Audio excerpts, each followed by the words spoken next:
Hi everyone, and welcome to your Goddess Astrology update for July 2021.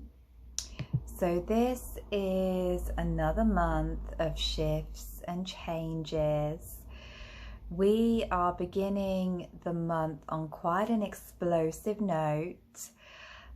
We have on the 1st of July Mars in Leo coming into an opposition with Saturn in Aquarius, and over the coming days Mars will also challenge Uranus in Taurus. So we are effectively under the influence of a very explosive T-square, as Mars triggered off that tension between Saturn and Uranus that we've really been talking about all year.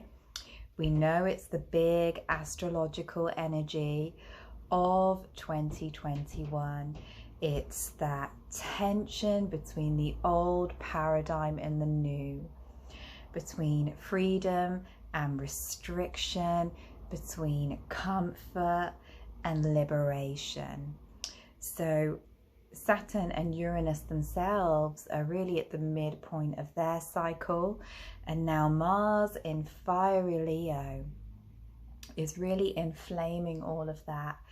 So this is an astrological signature that can provide some tower card moments where things that we thought were rooted and secure tend to crumble. We might meet a little bit of frustration within ourselves or within other people. We might even experience some anger or aggression. So as always, with this astrology, with this Saturn-Uranus energy, we are being called into flexibility and expansion. We cannot keep trying to do things in the old ways. We have to step outside our comfort zone. We have to restructure our lives in alignment with the new reality, so that we are really doing this dance between the past and the future at the moment. So we can either become frustrated with this energy, or we can use it for creative tension. We can use it as fuel to transform, to break down the old systems and routines, the old processes that are no longer useful. So what's really interesting about this Mars energy in Leo is that it stands for sovereignty and personal will, personal desire, personal creativity, personal self-expression. And the shadow side of Saturn in Aquarius is this cult-like ideologies that we are seeing emerging in various areas of our collective evolution.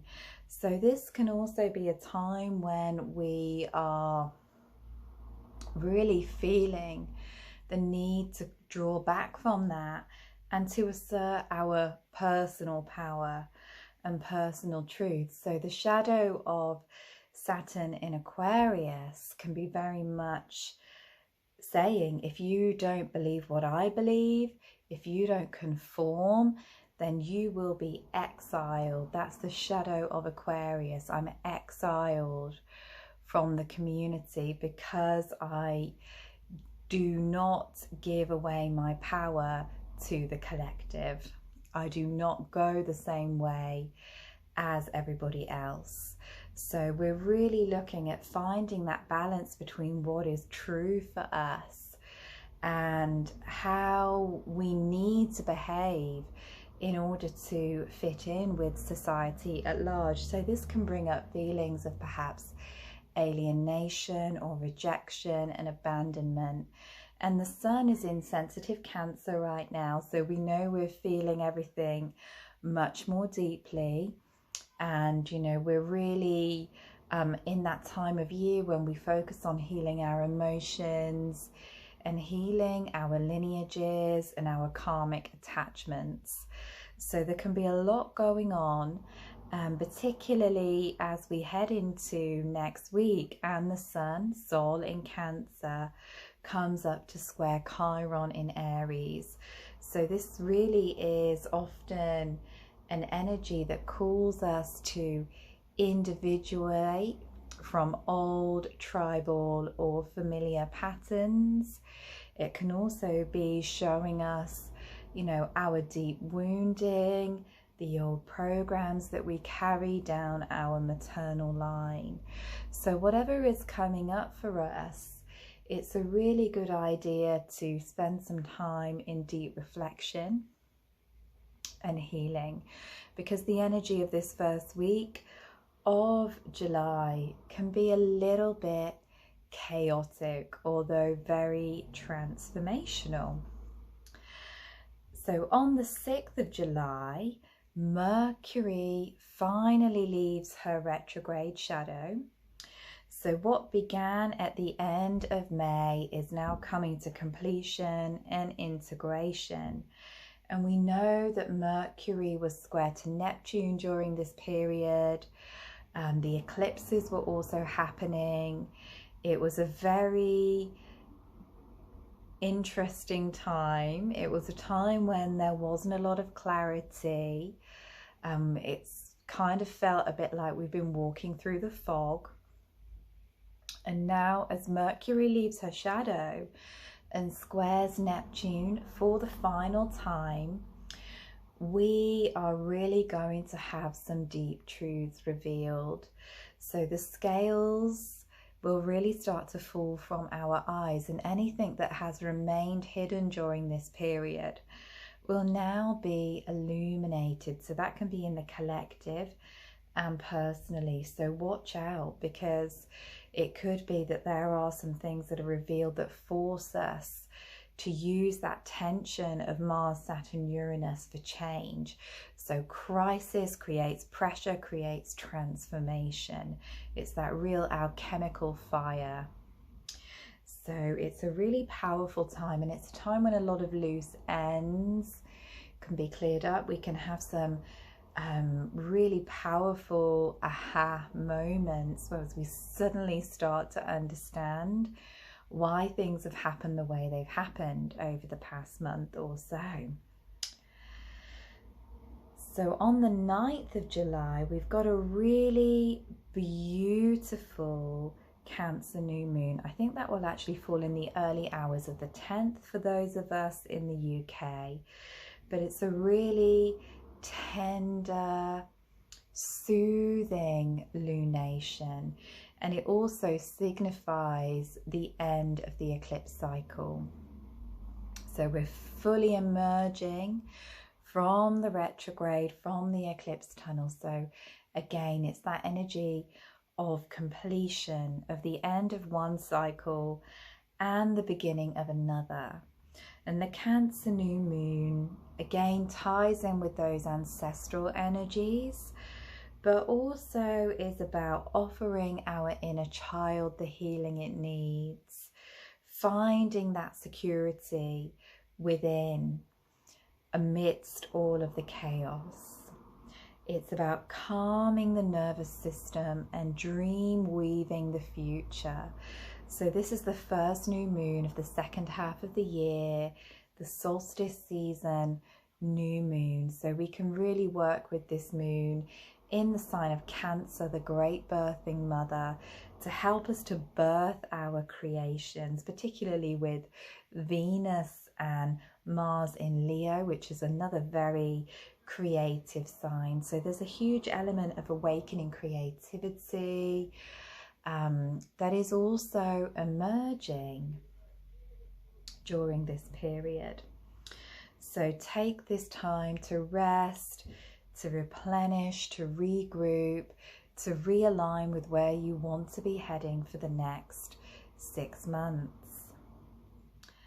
Mercury will finally leave Gemini and enter Cancer on the 11th of July. So this is where our communication style becomes more fluid. You know, we might want to talk about our deep feelings. We might want to communicate and connect a bit more with family. You know, we're traversing the astral realms with Mercury in a water sign. She's going to make a beautiful trine to Jupiter, who's in the early degrees of Pisces still for a little while longer. So this can be a time of visioning and psychic receptivity. It can also be a time when we are a lot more sensitive to the words, to the thoughts, to the projections of others as well. So don't forget, Cancer is a beautiful sign, but she is cardinal water, so everything is very personal to Cancer. And Leo too can tend to take things a bit personally. So it's, you know, really about owning our own stuff, knowing what is a projection and what is something that we need to work on during this period. So the 13th of July, we have one of the most auspicious days of the year. We've got Venus and Mars coming together in Leo, 19 degrees Leo, the sacred marriage. So Venus and Mars beginning a brand new cycle for the first time in around 2 years. I think the last time they met up was actually in Virgo. So they're beginning their new 2-year cycle in Leo, which is all about passion, sensuality, self-adornment, self-adoration, creative union. It's a beautiful, golden, abundant energy. It is encouraging us to drink the nectar and the sweetness of life. So this is a time to dance, to play, to really give yourself the experience of being fully alive and embodied under the summer sun. So this is a really powerful energy for beginning new relationship cycles, for really thinking about what we desire in relationship, for really thinking about our inner Mars and Venus, our balance between receptivity and assertion, the warrioress and the lover within. So this is a time of sacred ritual, ceremony, anointing, beautiful, beautiful energy. Mid-month, a slight lull to recuperate before we have some other shifts as we come to the end of July. So quite quickly, Venus will shift into Virgo.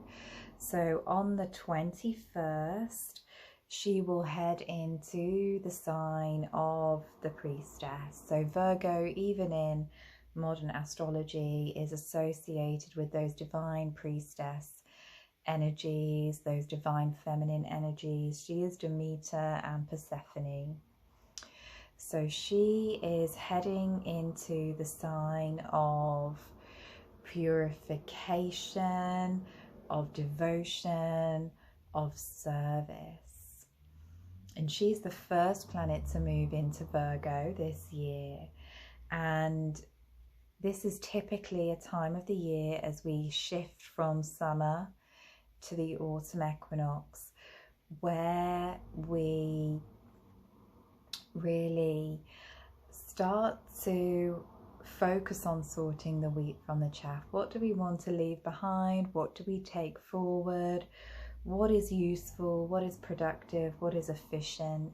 And what is no longer serving a purpose? So Venus is our first planet to give us a taste of Virgo this year. The next day, on the 22nd, Sol is going to leave the waters of Cancer, and she's going to head into Leo. So of course she is going to trigger off that T-square again as she journeys through the sign of the Lioness. She's going to oppose Saturn and square Uranus. So again, we will be feeling that sense of tension that we felt at the beginning of the month. As she heads into Leo, we will also have a full moon. So Luna is going to come to 1 degree Aquarius to oppose Sol just 24 hours or so after she enters the sign of Leo. So this is a really interesting lunation. It's at the same degree almost as the great conjunction in Aquarius of Saturn and Jupiter that we had at the winter solstice. So it's really this kind of checkpoint to see how far have we come collectively and personally since that great shift. The Leo Aquarius axis is again all about the individual self and the place that we have in the collective. So these themes of sovereignty are also coming back up to be looked at. This moon to me feels like a bridge between the past and the future. It is sat in between Pluto in the end degrees of Capricorn and Saturn in Aquarius. So it's really again inviting us to look at what are we leaving behind and what is the vision for the future. Mercury will also enter Leo on the 27th of July. So she's whizzed through Cancer. Now she's in Leo. So this is exciting, bold communication, courageous truth.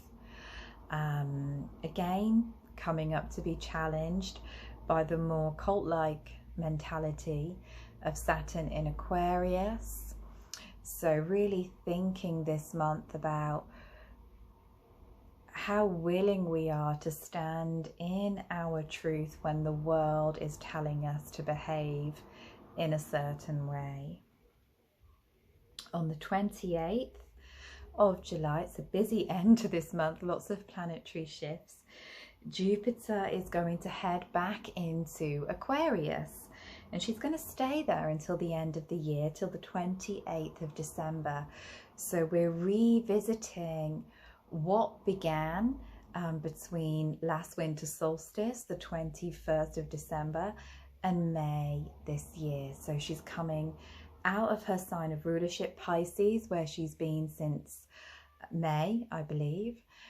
And she's going to come back into Aquarius. She's going to join Saturn in Aquarius once more. So again, we have this energy of revolution, big vision, you know, much more focus on community and co-creation, those positive aspects of Aquarius. But because she is retrograde, it's a revisiting. It's a reworking of what has already been set into motion. So we might find ourselves going over old ground a little bit collectively as well. On the 29th, again, another planetary shift. Mars is going to head into Virgo. So she's going to join Venus in Virgo, but she won't meet up with her in a conjunction again. And Mars in Virgo really is going to amplify those energies of getting real, getting practical, getting the daily routines and structures, the basic foundations of our life in order, So Virgo is all about the details, and Mars in Virgo has the precision of the surgeon's knife. So we're really severing our connection to anything that is draining our energy, that is siphoning our time, so we can really focus on our service work and the things that are truly meaningful to us. So this month we really want to look at, first of all, in our own charts, the houses which are ruled over by Aquarius, Leo and Taurus. So the fixed signs are very active this month, and if you've got Scorpio placements, they will be being triggered off by this energy too. Anybody that has planets in fixed signs will be feeling this a little bit more powerfully, and you are in that crucible of change, of transformation. And then we want to really look at the areas of our chart which hold Leo and Virgo, because that's where the planets are transiting at the moment. So these are going to be key areas of focus for us.